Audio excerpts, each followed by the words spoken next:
Nais ng Diyos na malaman natin na maaari tayong magkaroon ng kapayapaan at kapahingahan sa gitna ng mga magulong panahong ito. Magandang gabi mga kaibigan. Welcome po sa huling araw ng propesiya na series na tumatalakay sa ilang napakahalagang paksa na may kaugnayan sa propesiya sa Biblia at sa pagtatapos ng mundo.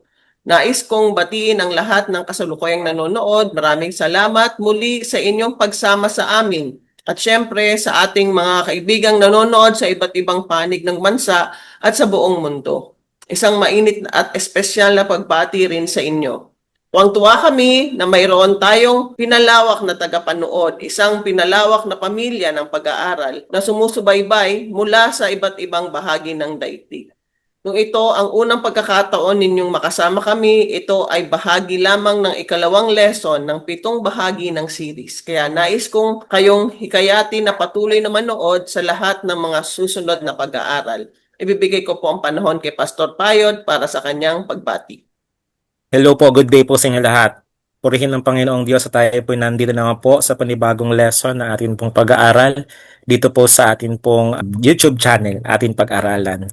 This online platform really helps us understand the Word of God, and maraming salamat sapagkat lumalawak po ang atin pong mga participants, atin pong mga taga-subaybay, taga-panood. I-share nyo po, i-like nyo po itong video na ito para maging algorithm po sa social media na i-suggest po ito sa inyo po mga kaibigan at mga online friends po ninyo. Nang sa gayon po sila rin ay makapakinig ng salita ng Panginoon. I hope na sa mabuting kalagayan po kayo. Muli, kami po bumabati mula po dito sa atin pong channel, ating pag-aralan ng magandang araw po sa inyo. At God bless you all. Salamat po, Pastor. Bago tayo magsimula ay hingin natin ang pagpapala ng Diyos para sa programang ito. Buksan natin ang ating isipan at ang ating mga pusong magkakasama. Tayo po'y manalangin. Aming Ama na nasa langit, ngayong gabi ay nagpapasalamat kami sa iyo sapagkat iningatan mo kami sa buong maghapon. Maraming salamat sa pribilehong makapag-aral ngayon ng iyong banal na salita.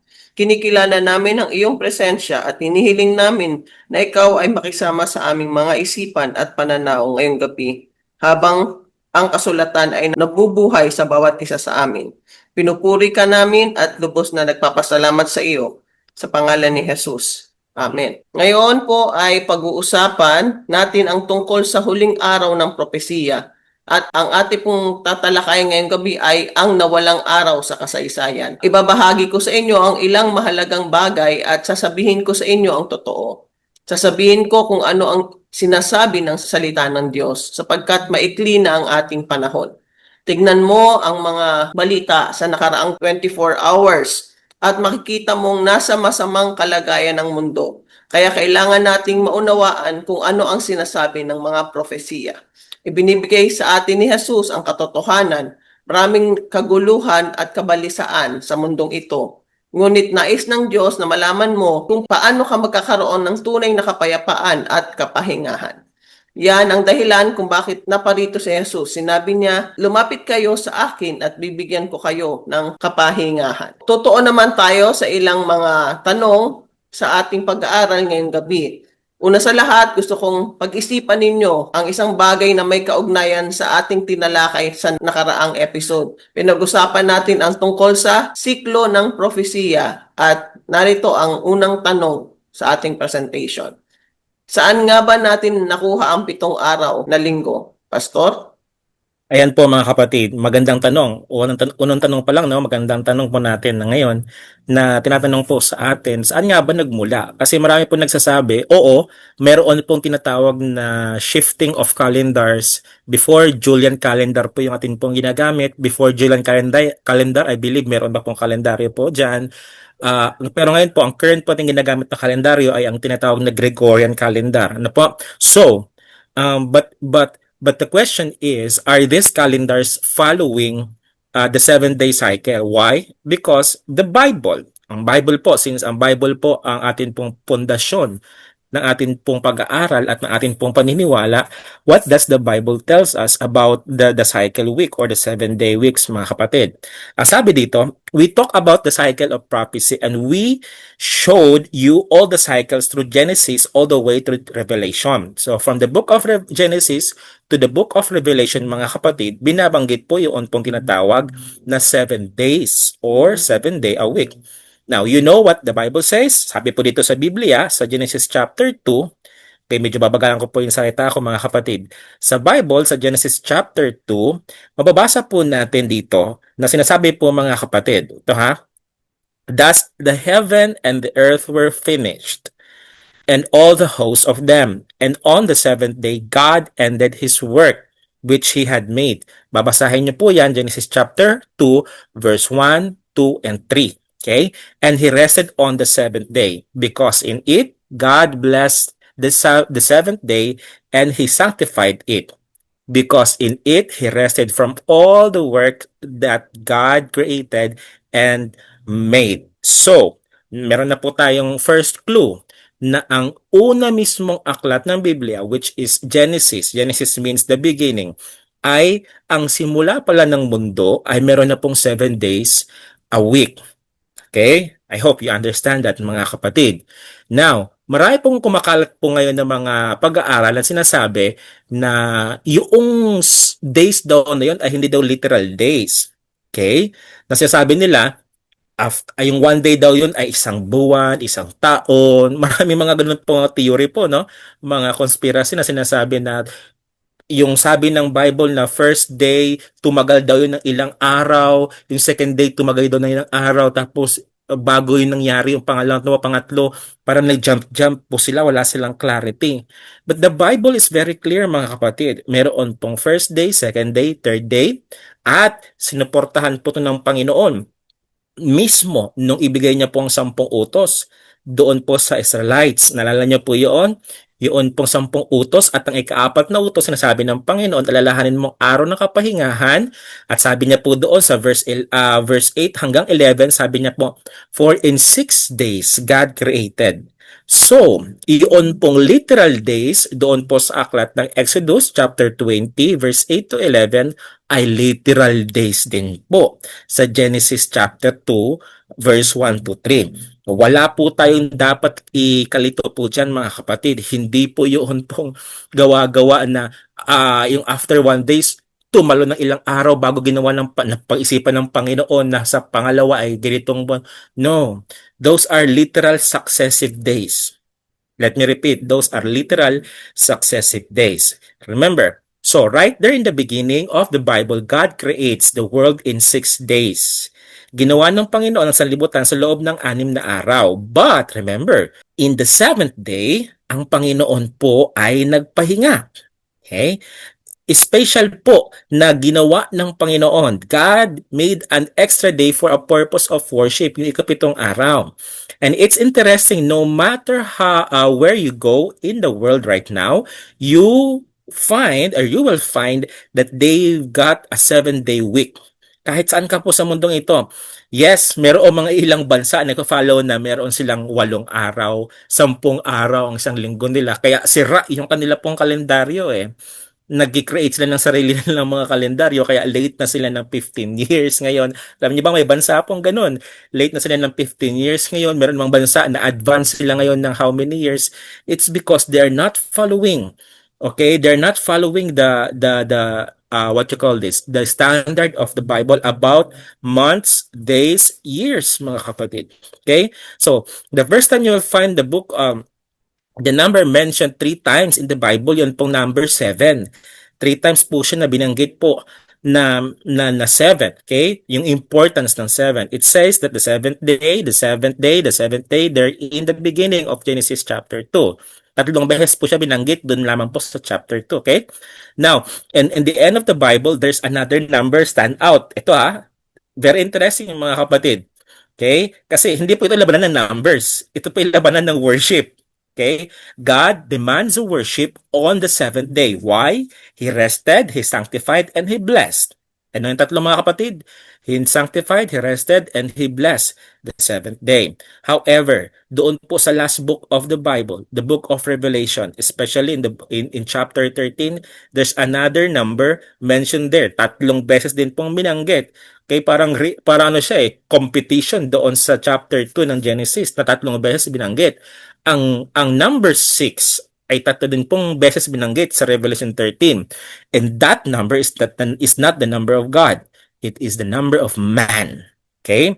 Now, it is simply saying na ang Panginoon at ang tao ay parang nagdidemand ng worship. Kasi doon sa Revelation chapter 13, parang ang tao ay nagdidemand din ng worship. Now, the question is, kanino po tayo mag-worship? Sa may lalang po ba ng lahat ng lupa or yung number ng tao na binabanggit po sa Revelation chapter 13 na atin na pong na-discuss yung pong first season ng atin pong pag-aaral dito po sa YouTube channel na ito. Bisitahin niyo lang po mga kapatid yung pong discussion natin about sa Revelation 13, yung pong mark of the beast or number po ng tao. Okay?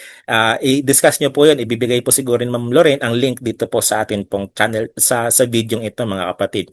Okay? Now, however, the Bible is very clear. Even Apostle Peter says, sabi niya, we ought to obey God rather than man. So mga kapatid, there's no other choice. We need to obey God. Hindi po ang mga gawa ng tao. So this theme of the battle between good and evil, the devil wanting worship and God saying, you'll never fulfill unless you worship me. You see it playing out now. Even in space, you can understand why we have a year about 365. May leap year 366. Okay, and it's because how long it takes kasi yun yung pong rotation revolving ng Earth sa Sun Kaya yun po yung tatawag na years and months, years. Ito rin po yung sabi ng Bible sa aklat ng Genesis chapter 1 and chapter 2 na para sukatin po yung bilang ng mga taon. Ito yung sa pag-rotate ng pag-revolve ng Earth sa Sun. Okay? Now, and virtually, all the ancient calendars had months and they have somewhere between 27, 30 days because of lunar kasi binibilang po nila kung ang sun po ay rather earth. Ang earth po ay umiikot sa sun. Okay? Science po ito mga kapatid. Kung ang earth po ay umiikot sa sun for 365 days, tapos pag leap year ay 366 days, meron naman din po umiikot po sa atin pong Earth. That is the closest satellite that we have called Moon. Ito po yung panukat ng mga ancient na mga tao, especially sa Egypt at iba pang mga ancient na mga civilizations na para sukatin po nila yung buwan kasi nagbabago po yung pattern ng buwan every 30 days. Kaya nga po may tinatawag tayong isang buwan. Ibig sabihin yung buwan po kasi umiikot siya sa atin pong Earth na full moon ngayon. Magbibilang sila ng araw. New moon na naman. Okay? Hindi po ako expert pagdating po sa mga ganyan pong mga astronomical na mga concerns po. But what I believe is meron pong 30 days or 31 days sa isang buwan. Okay? Now, isa po yun sa evidence na meron po tayong na monthly cycle at ano pa, weekly cycle, the Bible, tapos meron tayong mga ancient na mga monthly cycle, and of course, science says, meron tayong tinatawag na yearly cycle. Yun pong tinatawag na pag-ikot ng Earth sa Sun. Now, here's your question. All the world today celebrates 7 day a week. Okay? And it didn't just begin in the Jewish people. Okay? Where do we get 7th day of the week? Okay? Saan po ito mga kapatid natin makita? So, sabi po dito mga kapatid, only thing that the world can trace is that in the beginning God created the heavens and the earth, and yet it carries on. Okay, mga kapatid, there's no debate about this. Hindi po separate ang science and Bible. In fact, the science supported the claims of the Bible. When the Bible says there is a 7 days a week, the science confirmed it, mga kapatid. So kahit marami po mga scientists quote and quote na hindi po naniniwala sa Bible, hindi po naniniwala na may Diyos, yet in their studies, they confirm the validity and the truthfulness of the Bible. Salamat po, Pastor. Sa ating ikalawang tanong, ginawa ba ng Diyos ang araw ng Sabat para lamang sa mga Israelita? Pastor? Yan mga kapatid, kasi marami po nagsasabi na ang Sabat ay nako sa mga Israelites lang yan. Kanino ba binigay ang Sabat? 'Di ba sa mga Israelites? Parang parang isa lang ang sabihin niyo, kanino ba binigay ang 10 utos sa Israelites? No. It is given to all mankind, mga kapatid. Sabi nga po dito, there's a number of scripture that bears this out. For instance, sabi po mga kapatid, you can read where Jesus says in Mark chapter 2:27, the Sabbath was made for man, not man for the Sabbath. Sabi po mga kapatid, now do you spell Jew man? Ang hirap pong i-spell na tao ay Jew. Yes, ang mga Hudyo ay tao. Pero ang konteksto po ni Jesus dito mga kapatid ay mga general, ang lahat ng tao. In other words, whatever race you are or you came from, you are a man. Ibig sabihin, human beings. Ibinigay po ang Sabbath hindi po sa specific group of people like Jew, but in general, sa lahat ng sangkatauhan, all mankind. Ang man po, ibig sabihin po yung mankind. And he went on to say, not man for the Sabbath, meaning man was made first and the Sabbath was made to be a blessing for man. Okay? Ang logic po noon ay simple lang po, nasabi ko na rin po ito sa inyo, na ang pagkain ginawa para sa tao. Hindi po ang tao ay ginawa para lang kumain ng kumain. Sabihin, the Sabbath is subjected for man, for the benefit of man. So sa Sabbath, nauna pong gawin ang tao, pangalawa ang Sabbath is because the Sabbath should benefit humankind. Kaya nga po, ang sino man pong mangilin sa araw ng Sabat, nabibless po sila mga kapatid. Nakakapag-rest po sila mga kapatid. Okay? Now, and then you can read it again, where it by the way, I should probably pause here and mention, why did God make another day? Bakit hindi lang po gumawa ang Panginoon ng ibang araw? He made everything in 6 days, but we have a 7-day week. Now the question, why don't we have a 6-day week? Okay, because time is the stuff that life is made of. Sabi pa nga po mga kapatid, it's not in the Bible that Benjamin Franklin, but it's true. Ang point na dito mga kapatid, simple lang, no? Sabi po dito, you cannot love without time. All love relationship need time. Simple like this. Makikipagrelasyon ka ba sa mga kapatid sa isang taong walang time sa'yo? Of course not. Kaya ka nga nakikipagrelasyon, kaya ka nga nag-asawa, nag-boyfriend, nag-girlfriend, kasi you need his or her attention. Not just attention, but his or her time. Ang Panginoon po, ganun din po. He designed the 7th day because He wanted a time with us. He wanted a relationship with us. So, after God makes man, then He makes another day for what you call quality time. Gusto po ng Panginoon na meron pong quality time sa kanyang mga nilalang. Isang araw nga lang po ang dinemand ng Panginoon. Although you can worship God every day. You can communicate with Him every day. But that 7th day is so specific po mga kapatid. Okay? So ang Panginoon, nais niya po na magkaroon ng special communication or day of worship with His creation. And that's no other than the Sabbath day, mga kapatid. So, well, you know that means, right? Communicating. So, yun po ang sasabi mga kapatid, communication is the basic in relationship. Why God created the Sabbath day?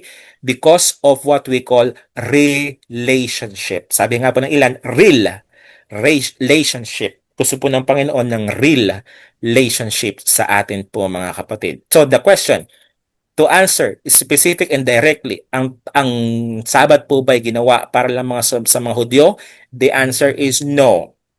The Sabbath was made for everybody, not for the Jew. Ang claims ng mga iilan na ito po ay binigay sa mga Hudyo, sa Hebrew, sa Israelites, that is true mga kapatid. But remember, there is a 10 commandments already before the choosing of God doon po kay Abraham. Before even the Israelite existed, there is already a 10 commandment. Even in the Garden of Eden. Okay? So wala pa pong Hudyo mga kapatid nung banggit ng Panginoon sa Genesis chapters 2, and he rested and he blessed. Wala pa pang Hudyo mga kapatid noong mga sila Adan at Eva ay nangingilin ng araw ng kapahingahan. They were not Jews. Okay? Nagsimula ang pong Hudyo sa panahon po ni Abraham and also on and so forth.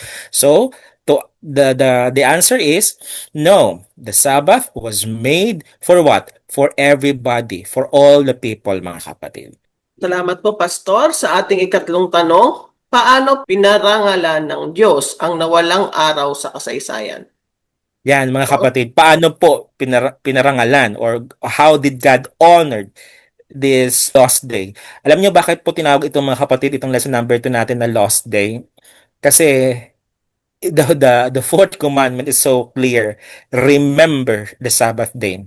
Because the people, the humankind forgotten about it. Yes, there are people, group of people na nangingilin pa rin po like your friends, kami po mga Adventists. We observe the seventh-day Sabbath, but majority of the world today have forgotten the seventh day mga kapatid. Now the question is, let's go back how God honored this holy Sabbath day mga kapatid. Hindi po how the seventh day people worship or honored. Hindi po how the Jewish people honored. Instead, how God honored the seventh day mga kapatid. Sabi po dito, by the way, if you haven't figured it out, when we talk about the last days of prophecy, the last day of prophecy is connected with the Sabbath truth. Hindi po naaalis po ang pagkung-usapan po ay ang kasaysayan or ang propesiya sa mga huling araw. Hindi po naaalis ang Sabbath. Let me explain it later on mga kapatid as time goes by. We showed you the millennial Sabbath last nakaraan mga kapatid.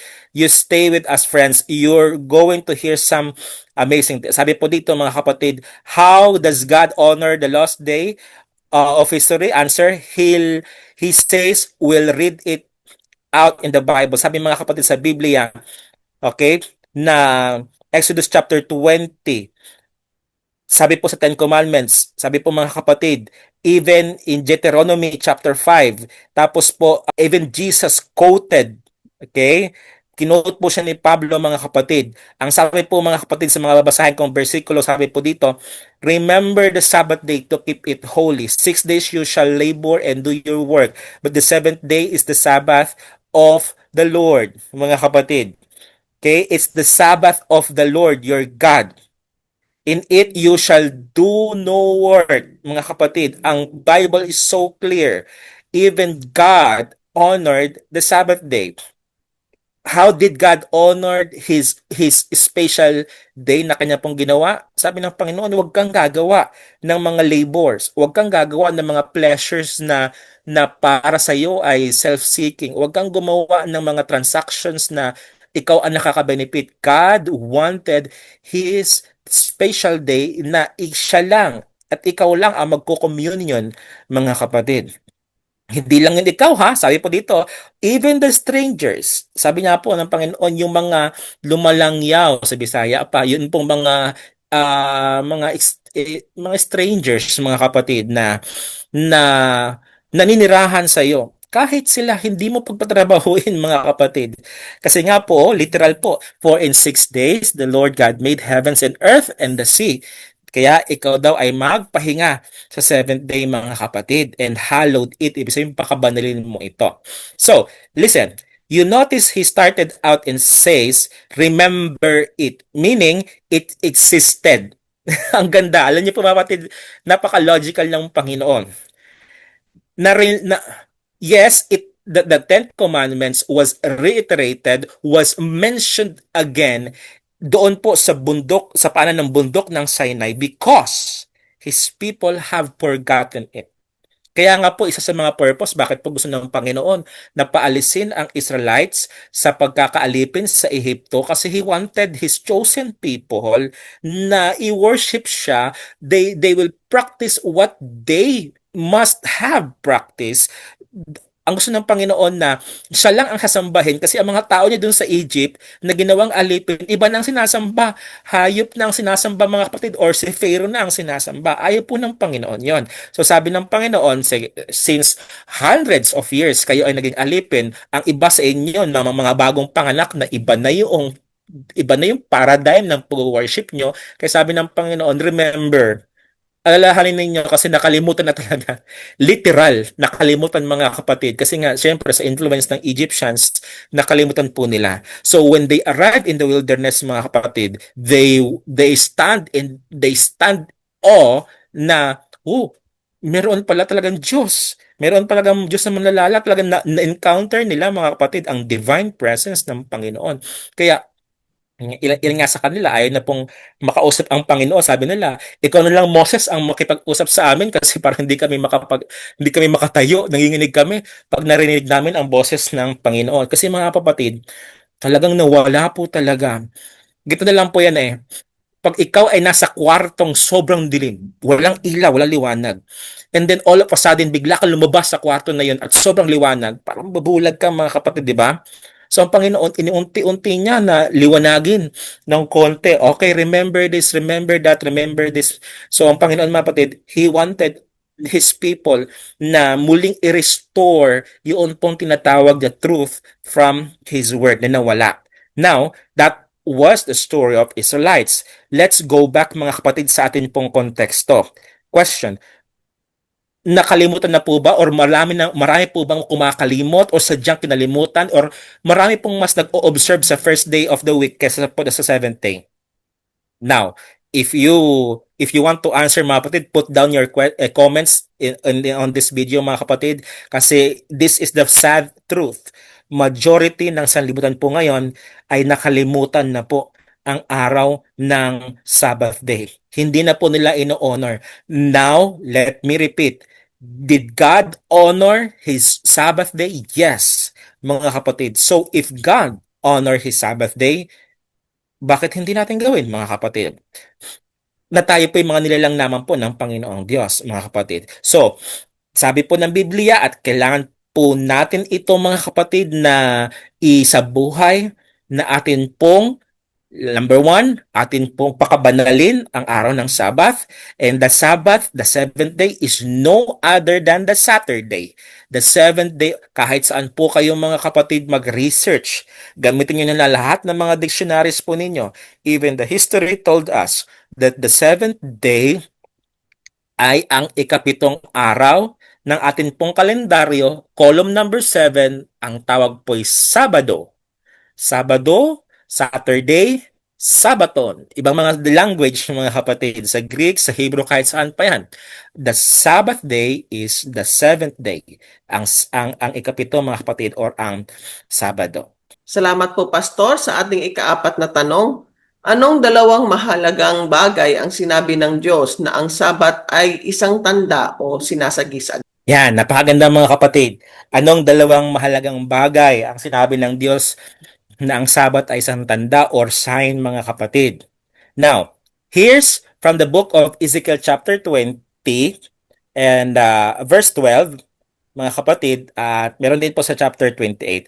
Ito pong binabanggit niya mga kapatid. Dalawang bagay na kailangan mong tandaan sapagkat ito po'y sagisag. When we say sagisag, this is God's mark. Did you remember our topic about the mark of the beast? If there is a mark of the beast, meron din pong divine seal from God. Ezekiel chapter 20 verse 12, it says mga kapatid, I gave them my Sabbath to be a sign between me and them, that they might know that I am the Lord that sanctifies them. Mga kapatid, binigay ng Panginoon ng Sabat. Yes, ang konteksto po nito, again, let me repeat, ay mga Hudyo. Kasi marami lang sabi, Pastor, Hudyo na naman yan eh. Opo, Hudyo nga po yan. Opo, true, Hudyo po ito. Kasi nga po, ang Hudyo po, ay kahit sila po nakalabas na po sa Egypt, sila po ay patuloy pa rin po nag-worship kay Baal. Sila po ay nag-influensyahan pa rin po ng mga neighboring countries na mga pagans. Okay? So sabi ng Panginoon, okay, here is my sign na ikaw ay worshiper ko. Hindi worshiper ni Baal, hindi worshiper ni Pharaoh. but worshiper of me, the Sabbath. Binigyan ng Panginoon mga kapatid ng Sabbath.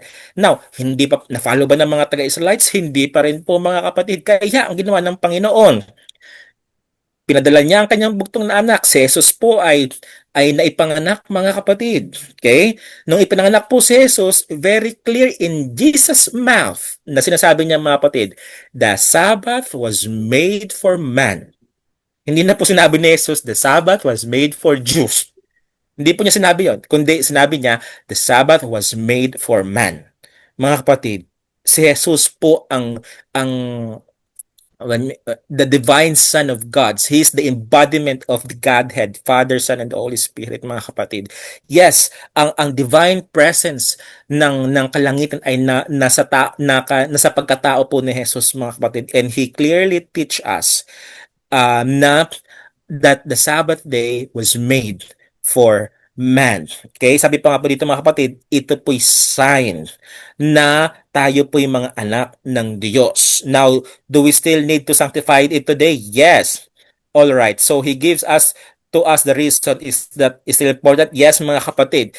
It says, Exodus chapter 31, sabi nga po mga kapatid, it will be a sign between me and the children of Israel forever. For in 6 days the Lord God made the heavens and the earth. So it's a sign of His creative ability. Mga kapatid, praise the Lord kasi ang Sabbath ay hindi lang po ito a sign or hindi lang po ito evidence that God is a creator. But Sabbath is also a day, an evidence of His redeeming power, mga kapatid. So when you worship Sabbath day, mga kapatid, when you worship God during Sabbath day, it is as if you are saying, God, I honor you as my creator and I worship you as my redeemer. Kasi mga kapatid, even Christ Himself, namatay siya mga kapatid sa araw ng Biyernes at nagpahinga po siya sa araw ng Sabado because He respected the seventh day. Salamat po, Pastor, sa ating ikalimang tanong. Aling araw ang iningatan o ipinangilin ni Jesus? Pastor? Yan, mga kapatid. So, siguro naman, very clear na po, no? Kasi kanina ko pa binabanggit po si Jesus nung nagkatawang tao po siya, mga kapatid. Now, to answer this, very clear, sabi po dito mga kapatid. Now, what is a Christian? Ano ba ang Kristiyano ng mga kapatid? Is a Christian follower of Christians? Is a Christian follower of churches? Or is a Christian follower of Christ?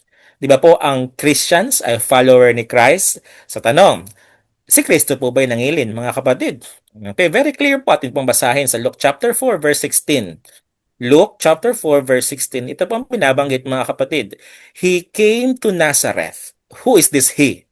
This is Jesus Christ, mga kapatid. Where he had been brought up. Doon po kasi lumaki, mga kapatid.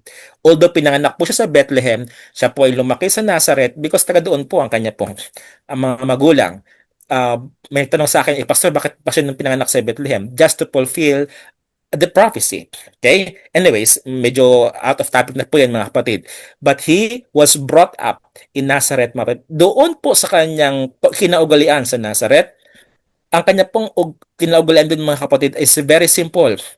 Every Sabbath day, sabi po dito, he went into the synagogue. Synagogue means yung building, church building, on the Sabbath day and he stood up to read the scripture. Mga kapatid, maraming sabi, pumunta lang naman siya doon para magbasa. Mga kapatid, basahin niyo po ang context. Basahin niyo po ang context. Anong binabasa niya? Sino yung mga tao doon, mga kapatid? That is a Sabbath worship. Ang kasama niya po at siya mismo ay Hudyo, mga kapatid. Okay? Kasi custom po or norms or ugali na po nila at prinsipyo at doktrina po nila na every 7th day sila po mag-worship. So si Jesus, mga kapatid, dinodoktrinahan po tayo na ako nga, pumapunta ako sa araw ng Sabat sa sinagoga, kayo din, mga kapatid. So it's not the other way around, mga kapatid. Ang Panginoon ay tinuturuan tayo na mangilin ng araw ng Sabat. So, if you are indeed really a Christian, follower of Christ, you are also, dapat ikaw ay isa dapat na Sabbath keeper, mga kapatid. Salamat po, Pastor. Sa ating ika-anim na tanong, ano ang kaugalian ni Pablo or Paul? Pastor? Yan mga kapatid, alam niyo marami kasi nagsasabi na gusto na lang daw po nilang i-follow yung mga disciples or yung mga sinulat po ni Pablo. Kasi si Pablo po napakarami niyang mga writings sa New Testament. Now, the question, yung mga followers naman din po ni Paul, ano lang talagang ano lang, so ironic. May mga taong sumasaludo, umiidolo, or mga nag-worship sa mga disciples. Ang mga disciples naman, wala silang ibang pinaghuhugutan na kanila pong aral, kundi ang aral po ni Kristo. Wala po sila ibang paniniwala, kundi si Kristo po ang kanilang tinataas. So bakit hindi nila lang i-follow si Christ? Si Christ naman talaga ang kailangan po i-follow. Now, kasi may mga religion po ng tawag po ngayon ay apostles. Now, atin pong tanongin ang apostle. Kasi po si Pablo ay kinonsider bilang apostle, mga kapatid. Although hindi po siya disciple ni Kristo, literal noon pong 3.5 years na kanyang ministry, si Pablo po ay kinonsider as one of the apostles of Christ. Sabi nga po dito mga kapatid, we're going to look at some of the other great leaders in the Bible. Sabi po ni Pablo mga kapatid sa Acts chapter 17, chapter 17 verse 2. As his custom was, ito po ay si Pablo, mga kapatid. He went to them 3 Sabbath days and reasoned with them out of the scripture. Okay. Sabi nila, ayun, nakipag-reason lang naman si Pablo. Discussion po yun. Yun po ay worship. Yun po ay literal na naghihimay-himay ng salita ng Panginoon, mga kapatid. Hindi po yung nakipag-debate lang po siya para makipag-debate. And in fact, yun po ito. But, matter of fact, if you look in the book of Acts chapter 9, when Paul begins before his conversion, mga kapatid, Paul's name was Saul. Nalala nyo, si Pablo po ay Saulo na inuusin ng Panginoon. And he goes to hunt down Christians. How many of you knew that in the Bible, mga kapatid? Do you know where he goes to look for them? He goes into the synagogue. Talagang doon po si Pablo nag-ravage sa mga Christians. Why? Because that's where they were meeting, sa mga sinagoga, mga kapatid. And that was open on Sabbath. So the early Christians, they never understood there was anything other to do than to keep the day of that Jesus kept. Okay? So here's the point, mga kapatid. Si Pablo po kasi ay hinahunt down yung mga early Christians. At yung mga early Christians, andali pong mahuli ni Pablo. Doon siya po ay persecutor pa. How? Pupunta lang po sa sinagoga. Mula doon sa Jerusalem hanggang dinala niya po sa Damascus, mga daan papuntang Damascus, na-meet niya po si Jesus. na, na sabi niya sa kanya, Saul, Saul, why are you persecuting me? Kasi mga kapatid, I don't know if that is a Sabbath day, pero mga kapatid, kasi yun po kasi yung time na, mahuhuli ko kayo kasi alam ko kung saan kayo nagtago. Alam ko kung ano ginagawa ninyo. Nag-worship kasi kayo sa Panginoon, kay Christ, na kinaugalian niya during Sabbath day, mga kapatid. So mga kapatid, we can prove this moment na si Pablo ay nangingilin din po ng araw ng Sabbath when he was converted into Christianity. Okay? So, from persecutor to God's missionary, hindi po nawala yung message ng Sabbath. Noong siya po ay nag-join ng Christianity na kanyang pinipersecute, hindi po nagbago yung message po ng Christianity na naging Sunday keeper na. No. Kung ano ang kultura, kung ano yung doktrinang ng Kristiyano noong unang panahon na kanyang pinipersecute, nagpatuloy po yun hanggang siya na rin ay naging Kristiyano, mga kapatid. So, Paul's evidence is one of the greatest evidences na ang Sabbath ay patuloy na pinapangilin hanggang sa mga sandaling ito, mga kapatid. Salamat po, Pastor. Ito po ang unang bahagi ng ating pag-aaral na pinamagatang Ang Nawawalang Araw ng Kasaysayan. Abangan niyo po ang part 2 ng ating serye para sa mas marami pang kalaman at kapahayagan mula sa salita ng Diyos. Babalik ko pong muli ang panahon kay Pastor para sa huling mensahe at panalangin. Mga kapatid, nais pong kumatok sa mga puso ng bawat isa. We are not here discussing the divinity or the sacredness of the Sabbath day. We are discussing not just an ordinary day, but a worship day na nais po ng Panginoon na makapiling ka. Kasi nga po, sa introduction pa nga lang po, mga kapatid, Nais po ng Panginoon na ikaw ay makapagpahinga sa kanya pong presensya at sa kanya pong piling. Mga kapatid, hindi ko alam kung ano pong pinagdaraanan nyo ngayon. Hindi ko po alam kung ano ang mga problemang pinagdaraanan mo ngayon, suliranin, financial, family. Ngayon po ay meron pong paparating na bagyo dito po sa Pilipinas. Naghahanda po kami mga kapatid. Hopefully, hindi po masyadong malakas ang impact. Alam niyo mga kapatid, we don't have any rest na mai-offer po ng sanlibutan ito. Our genuine rest, our spiritual rest is only in Christ. And that is the message of Sabbath. The Sabbath is simply telling us, rest in Christ. Find peace in Christ. So if that is your prayer, mga kapatid, sa mga sandaling ito, let me pray for you. Let's pray. Our Father in heaven, Lord, thank you sapagkat pinaunawa niyo po sa amin sa mga sandaling ito the importance of the Sabbath day. But that is not just an ordinary Sabbath, but that is a message of hope, a message of rest, a message of peace na ino-offer po ni Christ sa amin. Lord, Sabbath, Christ is the Sabbath. Christ is our rest. Christ is our peace. So Lord, I would like to pray sa mga taong nakikinig po ngayon na mga binabagabag, pinoproblema na napakarami pong mga challenges sa kanilang buhay. I'd like to pray for them. Bless them, give them peace, give them rest, Lord, na sa kabila na kanila pong pinagdaraanan, they find hope in you alone. Maraming salamat, Lord, sa pagdinig na aming samo at dalangin sa pangalan ni Jesus. Amen. Kung kayo po ay napagpala ng mensaheng ito, huwag kalimutang mag-subscribe sa aming channel at i-share ang video na ito upang mas marami pa ang makarinig ng mabuting balita tungkol sa malapit na pagbalik ng ating Panginoong Yesus. Kung kayo po ay may mga tanong, komento o kahilingan sa panalangin, isulat lamang po ninyo sa comment section. Binabasa po namin ang inyong mga mensahe at nais po naming isama kayo sa aming mga panalangin. Maraming salamat po at naway pagpalain kayo ng ating Panginoon. Hanggang sa susunod na bahagi po ng ating pag-aaral, ito pong muli si Lorraine na nagpapaalala sa inyo na mahal tayo ng ating Panginoon. Bye-bye.